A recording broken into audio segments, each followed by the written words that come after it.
We've had a good number of F40s through the shop now, but this car right here, this is the best example I've ever seen. 1991 USA spec car, 1,300 original miles. This thing is a time capsule. So if you'll remember, Ferrari built the 288 GTO to go Group B racing. By the time they built the 288 GTO Evo, the FIA had killed Group B. So Ferrari was left with the 288 Evo, this serious race car, and nothing to do with it. Ferrari's 40th anniversary was coming up, and they decided to take the Evo, turn that project around, and come out with an all-new street car in time for Ferrari's 40th anniversary and the 1987 Frankfurt Auto Show. They had to go full bore at the project. The auto show was in 12 months. The timeline to build this car was insane. They built this thing start to finish in right around a year. When everyone thinks of the F40, they think of the iconic body on the car.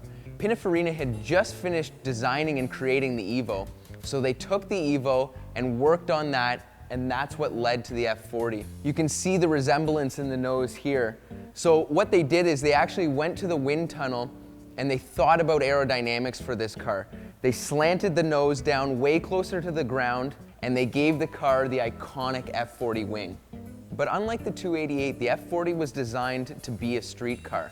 So you've got the 288, you've got the F40, you've got the F50, you've got the Enzo, and the LaFerrari. Those are the 5 Ferrari supercars. Of the 5 Ferrari supercars, the most produced car was the F40.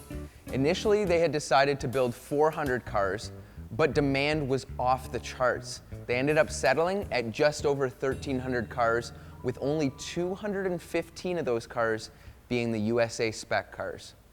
So the body construction on these things, bonded Kevlar and carbon fiber clamshells, the front and the rear. Because of that construction, an easy way to tell if these cars are original paint or if they've been repainted is the weave that you can see here in the paint. The reason that you can see the weave in the body is because just how little paint they put on these cars originally. The idea being to save weight. These cars came in at just under 3,000 pounds. The F40 demanded a lot of air to keep this thing cool, and these Nakaducts became a serious styling feature. And as far as the color went, there was no option. All of the cars, Rosso Corsa red. As far as the wheels and tires on these things go, super iconic look with the 5-spoke wheel. You've got the single lug in the center with the pin, and this car has essentially brand new tires on it. The Pirelli P0s with the asymmetrical tread, specifically designed for the F40.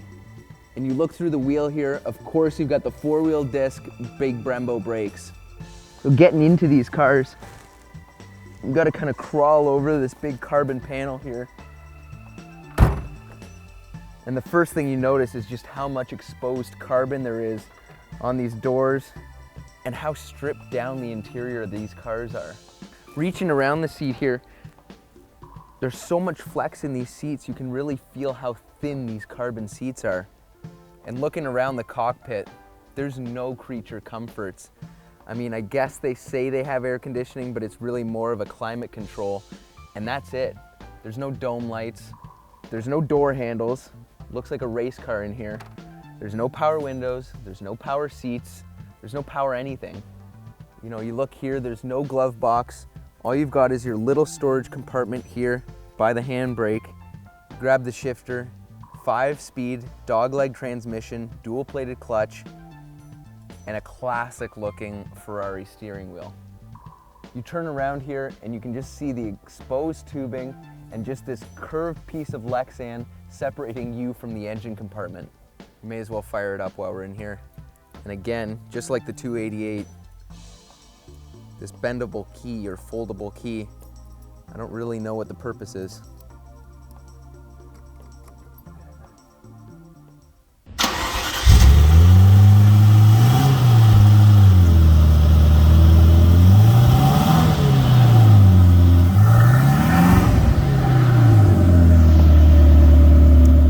This thing sounds good at idle, but I bet you it sounds best at over 8,000 RPM. You get to the back of this car and you realize just how wide these things are. What's nice about the design here with the Lexan is you really have everything on display. You can see through the Lexan here the two giant intercoolers, 2.9 liter, 8-cylinder, turbocharged engine, putting out around 480 horsepower, 425 foot-pounds of torque. So when they built this car, Ferrari claimed that the top speed was over 200 miles an hour, 201 miles an hour. No one outside of Ferrari has ever replicated that top speed, but it didn't matter. The car was faster than the Porsche 959 at 195 miles an hour, making it the fastest production car of its time. These things did 0 to 60 in just over 4 seconds and a quarter mile in just over 12 seconds. So in the rear here, they took the design of the gills on the 288 GTO, paying homage to the 250 GTO. They added a gill. You look at the wing here, there's no F40 engraving on this side, but there's an F40 engraving on this side, so that the F40 would always face forward. So all the latches on these cars, you can lock them, 2 on the front, 2 on the rear, keeping these cars pretty secure. It's a little bit of a two-man job if you don't mind setting the camera down for a sec. It's amazing how much of the car comes away with this front hood piece. Always a little bit nerve-wracking. You've just kind of got these 2 wires that hold the whole thing in place here as you open it up.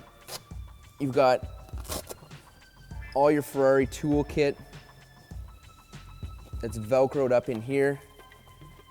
Got here's your Ferrari socket for the lugs there. All carbon fiber, obviously. Of course, your tire inflating bottle with the expiry date of January 1993.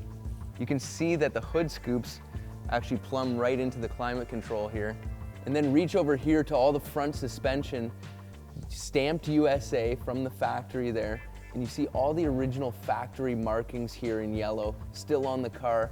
This car really is exactly as it left the factory. You look at the chin on these cars, an easy way to tell the difference between a Euro car and a USA car is the chin, the shape of the chin. In the USA cars, they were protruded, they were a little bit further out here, whereas the Euro cars were more upright. So because of the different safety standards and a little bit of additional bodywork material, they were probably a little bit heavier, but those cars are certainly more desirable.